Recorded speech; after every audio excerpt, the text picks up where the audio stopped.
Let's call this the Producer Jill Book Haul. But first, some push-ups.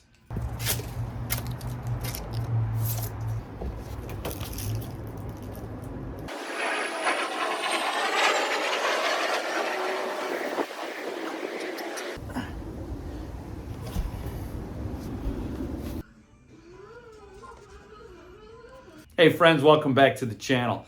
I don't know if you were at my last live stream, the Go Jeff Your Shelf live stream, but I mentioned I'm doing a push-up challenge in December. I'm getting ready for that throughout November, so my goal is to do 100 push-ups a day in November. So that's what that was all about. You're under no obligation to join me in this challenge. It's up to you. It's your life. I ain't your boss. So, before we get started, let's check in with the Magic Duff Bucket. What do you have for me today, Magic Duff Bucket?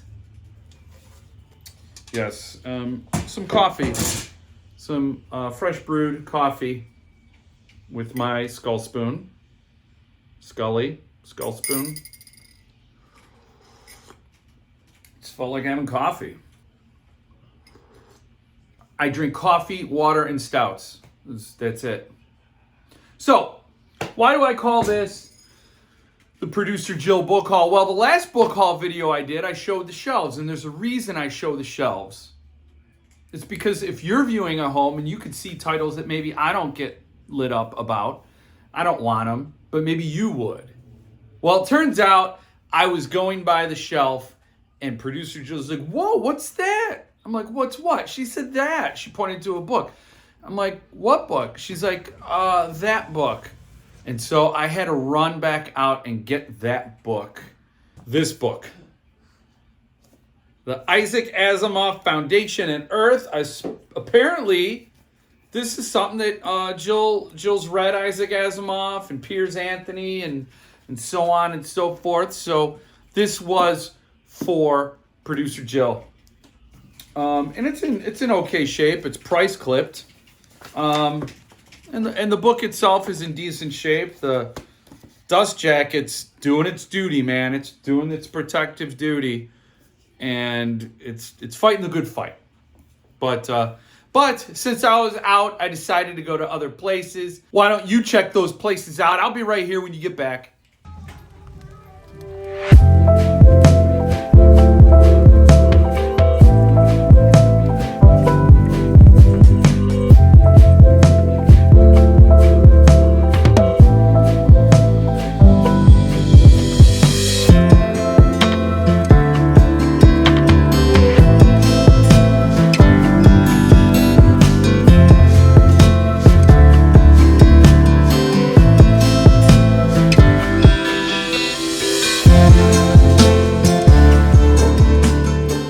So there was nothing at my regular Salvation Army, so I went to my irregular Salvation Army, and I got a couple of books. The first one, maybe I was just in a Producer Jill state of mind, but this leapt out at me. This is Rink, Tink, and Oz.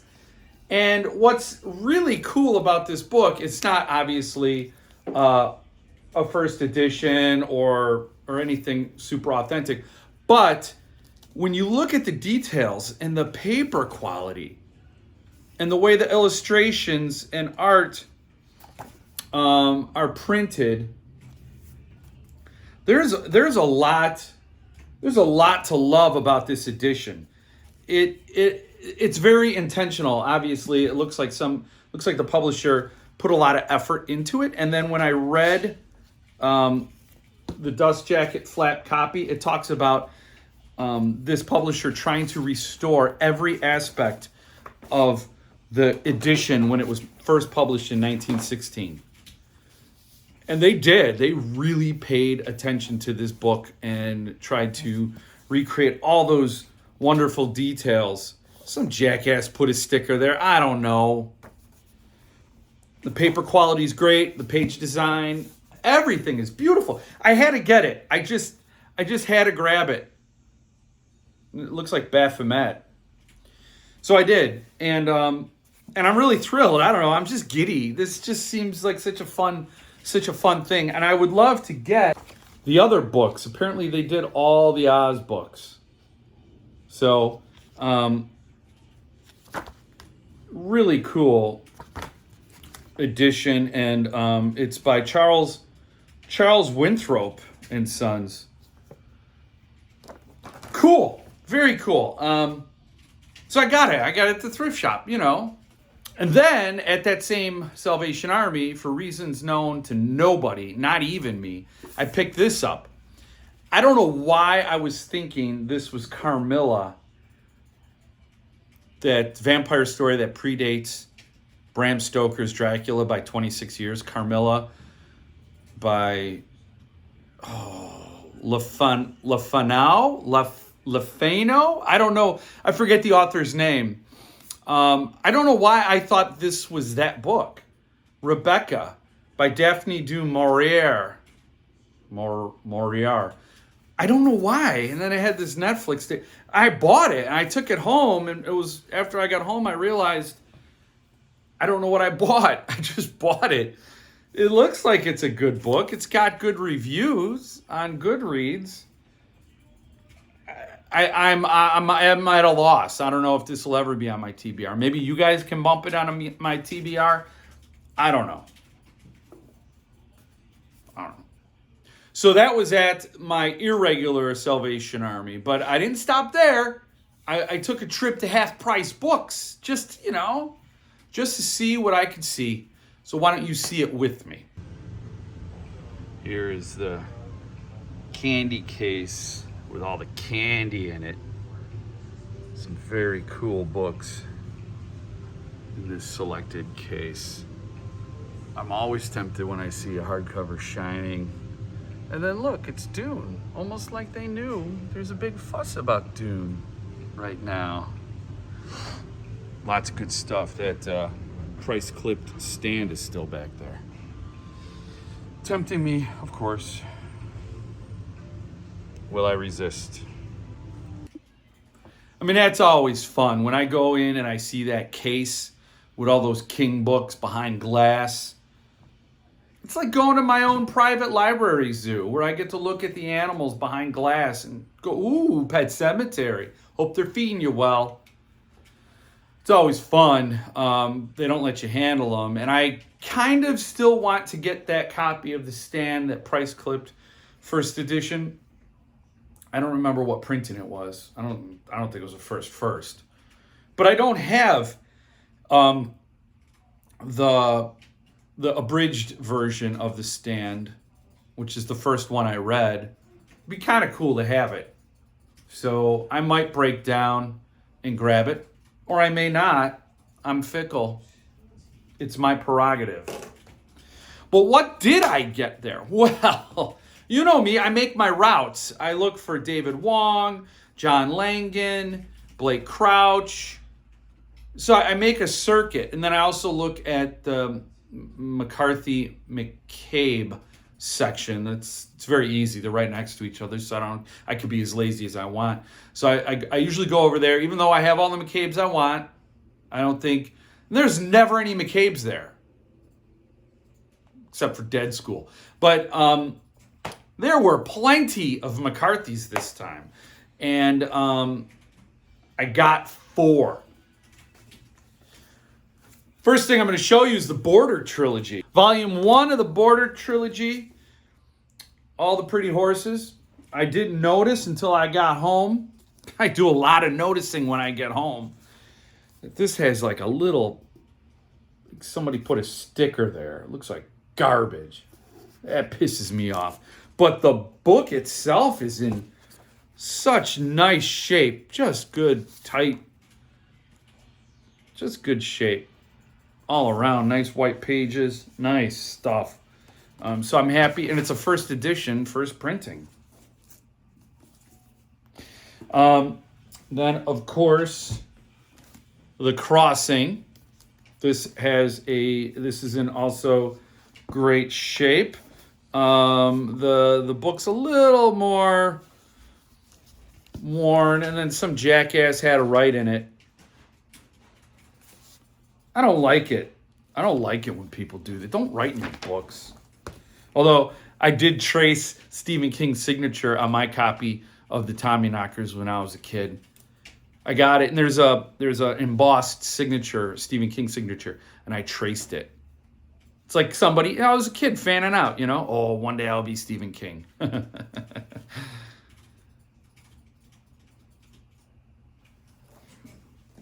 Then the last one, Cities on the Plain, Cities of the Plain. This has deckled edges, top edge stain. I believe The Crossing does as well. Same deal. And I like the progression.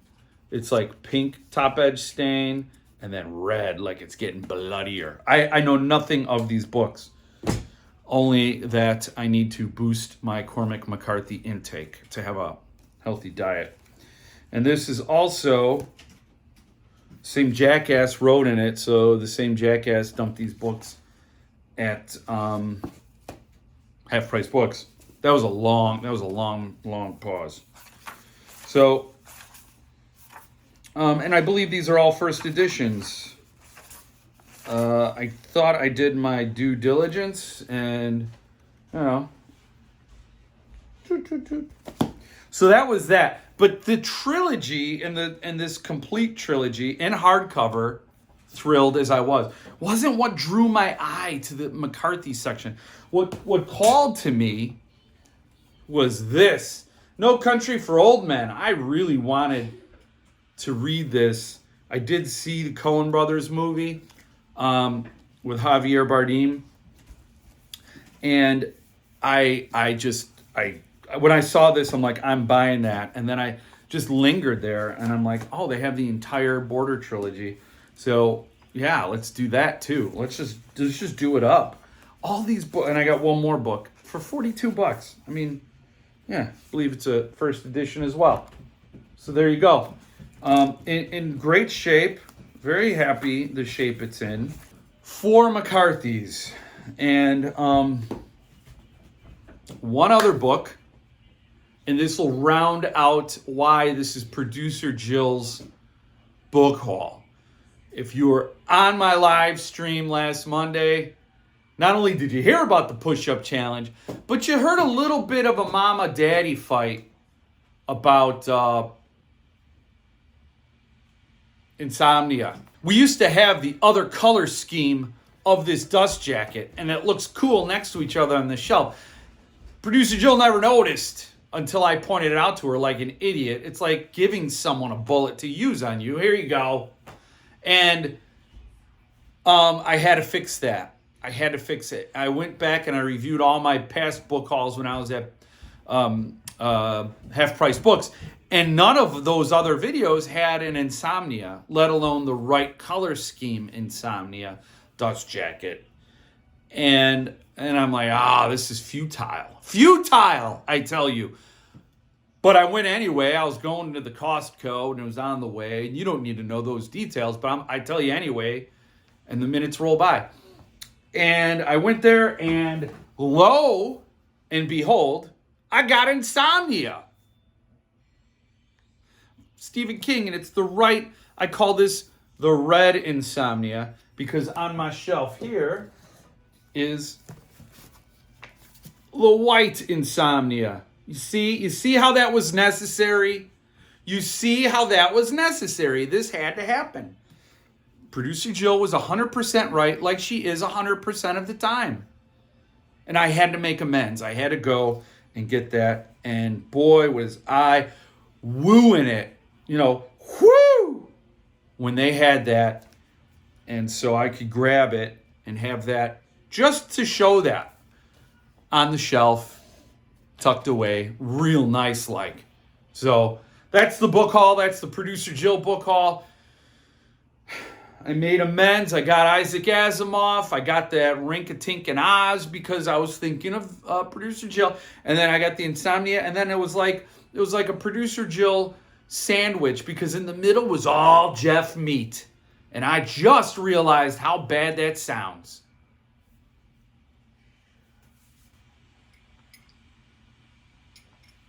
But that's the book haul. You can hang out, stick around. Going live on Monday. I'm going to post this. Today is Saturday. I'm going to post this tonight. And then I'm going live on Monday and picking the winner of the Suntup numbered edition of the Collector. Oh, I'm going to be as happy as a little girl on Monday when I pick that. I'm just thrilled. I'm just so happy. That is so cool. I hope whoever wins it appreciates that book. It's a brilliant book, beautifully done. Yep.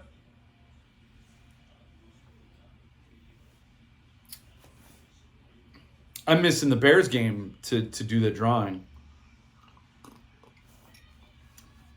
Bears are a train wreck anyway. So that's it. That is really it.